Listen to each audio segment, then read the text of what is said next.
일상 속의 성차별적인 단어, 나도 모르게 사용하고 계시진 않나요? 보모, 여성적 어조와 남성적 어조, 녹색 어머니회, 그리고 젖벽, 모두 성차별적인 표현이라는 걸 알고 계셨나요? 나도 모르게 사용하고 있던 일상 속의 성차별적 단어들을 알아보고 양성평등한 단어로 바꿔 사용해 봅시다. 보육원이나 타가소 같은 아동복지시설에서 아이들을 돌보거나 가르치는 여성을 뜻하는 단어, 보모.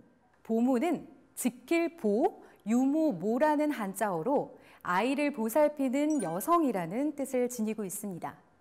이는 아이를 돌보는 것이 여성의 역할이라는 편견을 담고 있는 단어입니다. 육아에 참여하는 남성이 늘고 남성 보모도 생겨나는 요즘 기존의 명칭을 사용하는 것은 직업의 성별 고정관념이 생길 수 있습니다.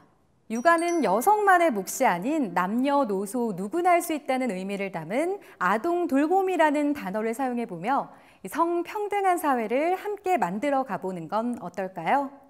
국어 시간에 흔히 쓰이는 여성적 어조와 남성적 어조라는 표현이 있습니다. 여성은 모두 부드럽고 섬세하며 남성은 모두 강인하고 의지적인 걸까요? 이처럼 개인별 특징을 고려하지 않은 성별의 고유 성향을 나타낸 표현을 사용하게 되면 잘못된 성고정관념을 심어줄 수 있기에 이 성별의 고유 성향이 아닌 어조의 자체 특징을 살려서 부드러운 어조, 강인한 어조로 대신해 자라나는 아이들을 위해 바꿔 사용해보는 건 어떨까요? 등굣길 안전을 책임지는 녹색 어머니회 보신 적 있으시죠?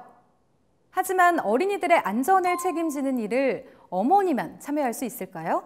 실제로 인터넷상에 녹색 어머니회에 아버지가 가도 되냐는 질문들이 많이 올라오곤 합니다.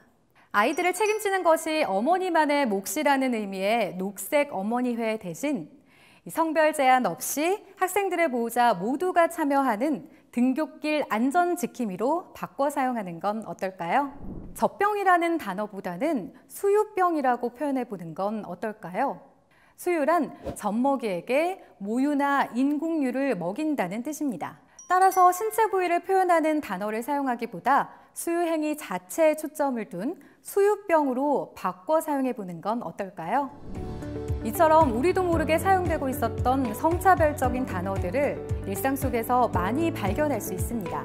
우리가 사용하는 단어들을 고쳐 사용하는 것이 성평등한 미래를 만드는 첫 단계입니다. 이렇게 작은 개선들을 모아 남녀 모두가 평등한 사회를 함께 만들어 가볼까요?